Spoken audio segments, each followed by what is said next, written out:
کیونکہ وہ اللہ کے ایک معزز نبی اور رسول ہیں اور ان کی قوم کے لوگ اللہ کی گرفت اور اس کے عذاب کے مستحق ہیں۔ انہی پر اللہ کا عذاب نازل ہونے والا ہے۔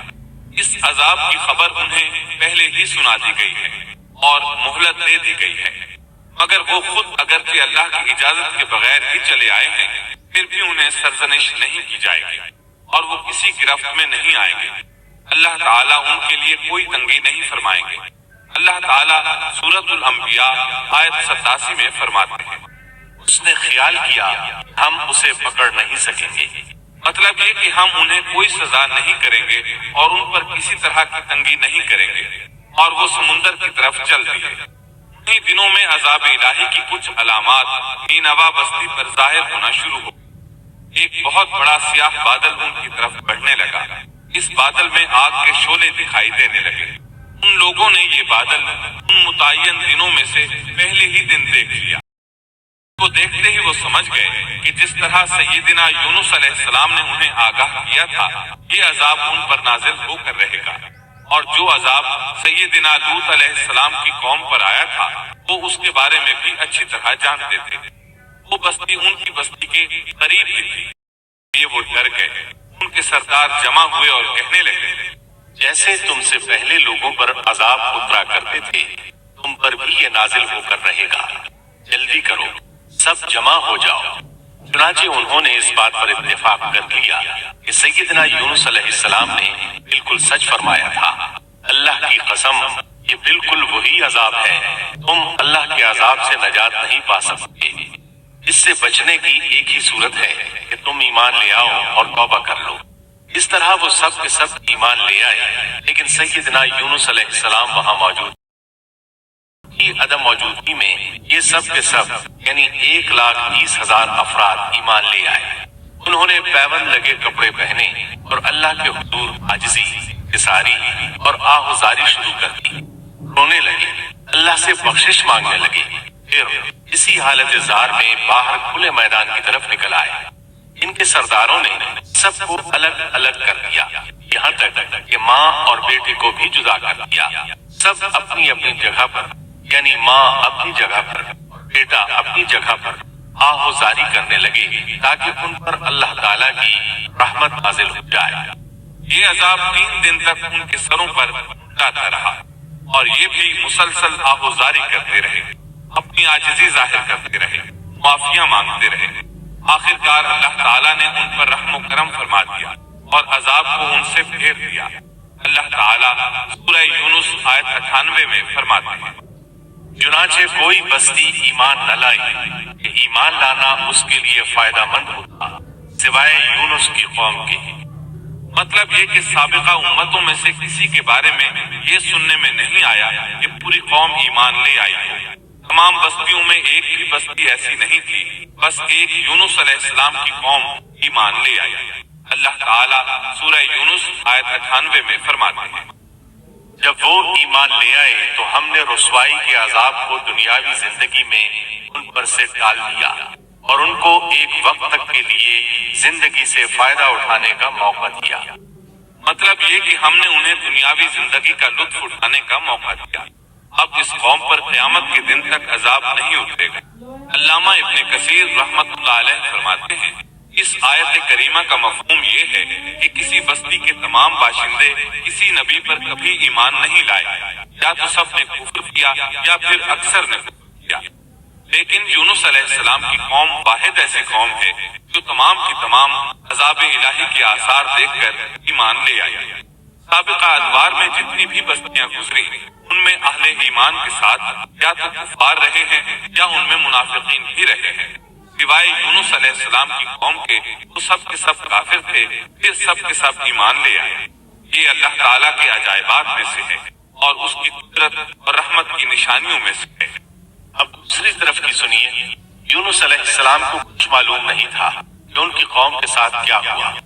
آپ تو غصے کی حالت میں بستی سے نکل کر سمندر کی طرف چلے آئے تھے۔ آپ ایک کشتی کی طرف آئے، اس میں سواریاں اور ساز و سامان لگا ہوا تھا۔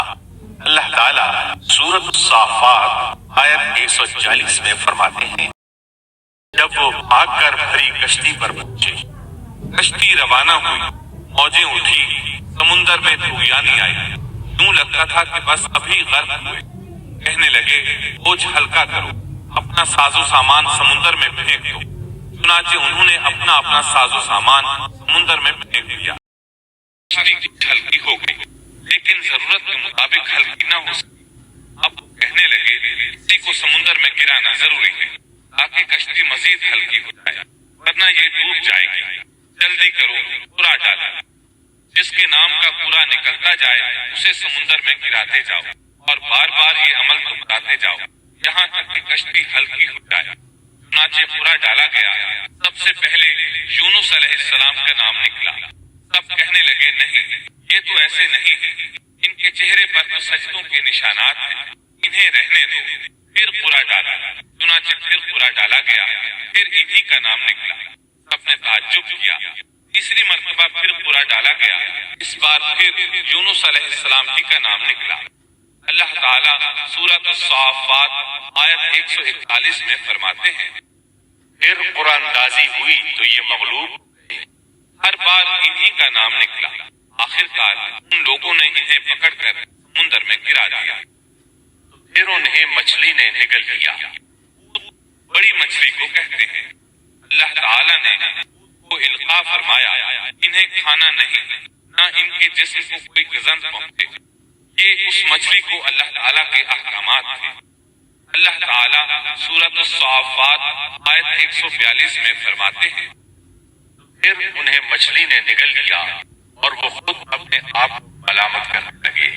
یعنی وہ سمجھ گئے کہ بار بار جو ان کا نام قرآن اندازی میں نکلتا رہا ہے بھی مقصود ہے۔ چنانچہ خود کو ملامت کرنے لگے، اور یہ ملامت توبہ کی ابتدا ہے کہ انسان خود ملامت کرتا ہے۔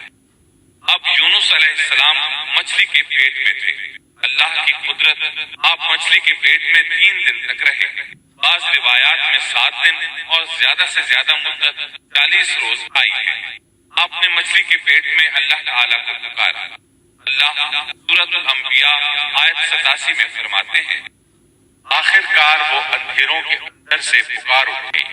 علماء نے یہاں 3 اندھیروں کا ذکر کیا ہے، مچھلی کے پیٹ کا اندھیرا، سمندر کا اندھیرا اور رات کا اندھیرا۔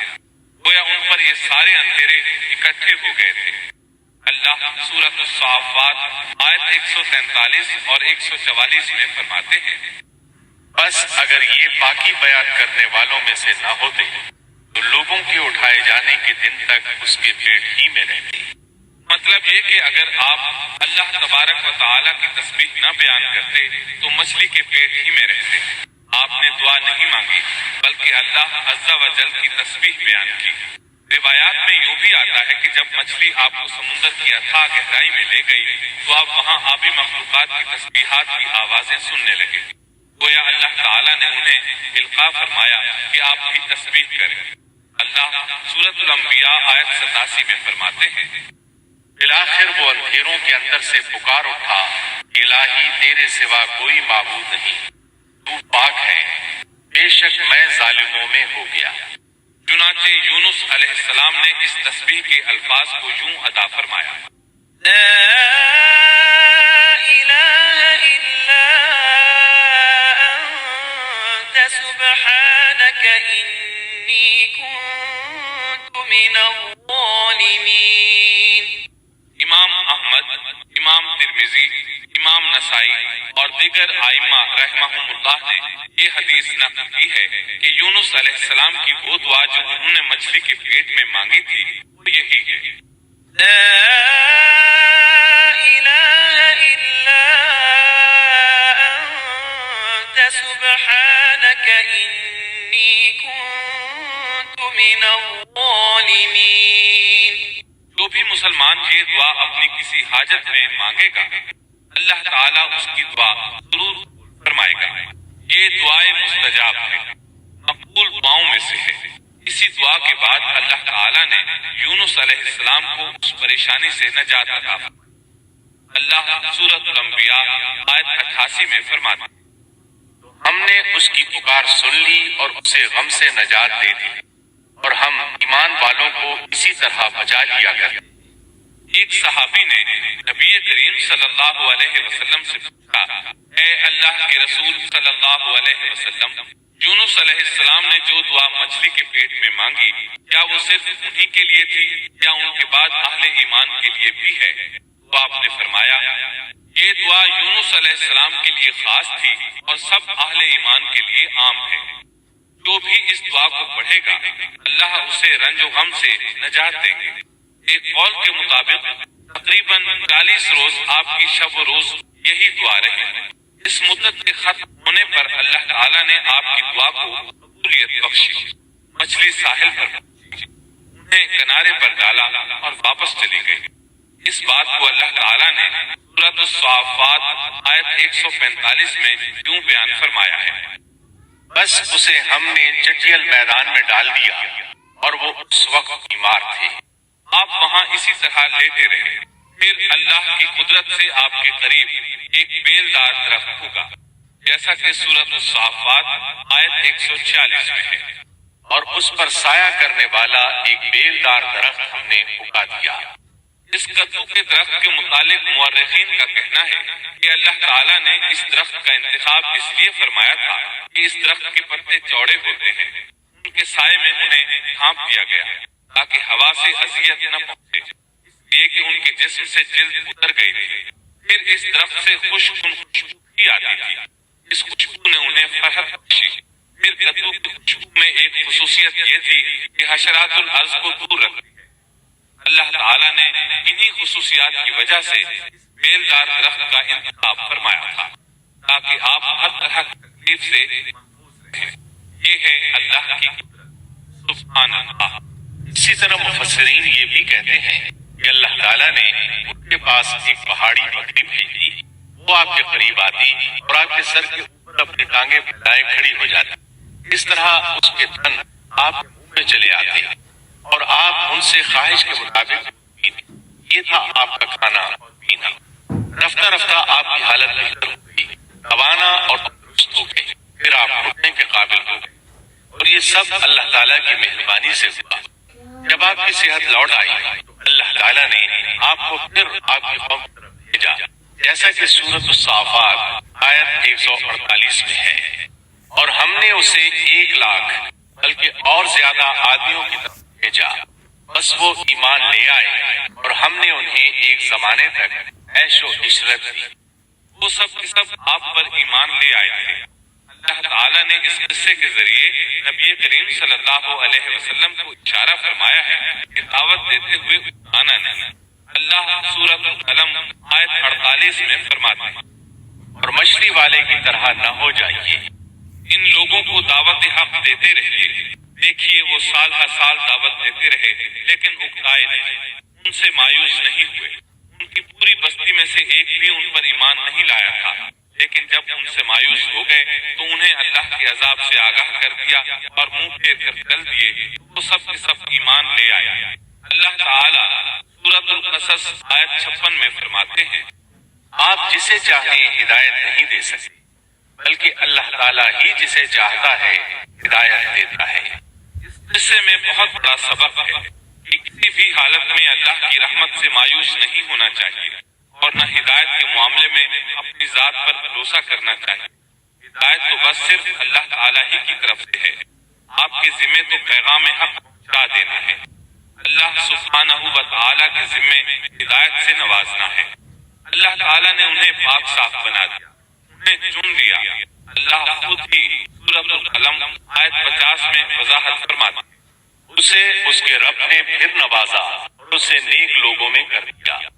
امام مسلم نے ایک حدیث روایت کی ہے کہ نبی کریم صلی اللہ علیہ وسلم نے فرمایا، تم میں سے کوئی شخص ہرگز یہ نہ کہے کہ میں یعنی محمد یونس بن متا سے بہتر، یعنی یوں نہ کہے کہ میں سیدنا یونس علیہ السلام سے افضل ہوں۔ وہ اس طرح کہ وہ تو اپنی قوم کے ایمان لانے سے مایوس ہو گئے تھے اور میں مایوس نہیں، اس طرح بالکل نہ کہے، کیونکہ بالآخر اللہ تعالیٰ نے آپ کو چن لیا اور برگزیدہ بنا لیا اور صالحین میں داخل کر لیا۔ اس واقعے میں نبی کریم صلی اللہ علیہ وسلم کو جو ہدایت دی گئی ہے اس کا ذکر سورۃ القلم آیت 41 میں آتا ہے۔ بس تو اپنے رب کے حکم کا سب سے انتظار کر اور مچھلی والے کی طرح نہ ہو جا۔ مطلب یہ کہ یونس علیہ السلام کی مانند نہ ہو جائے جو اپنی قوم کے ایمان لانے سے مایوس ہو گئے تھے۔ یقیناً دین کی دعوت اور حق کے پرچار میں یہ بہت عظیم سبق ہے کہ داعی الی اللہ کو کبھی مایوس نہیں ہونا چاہیے۔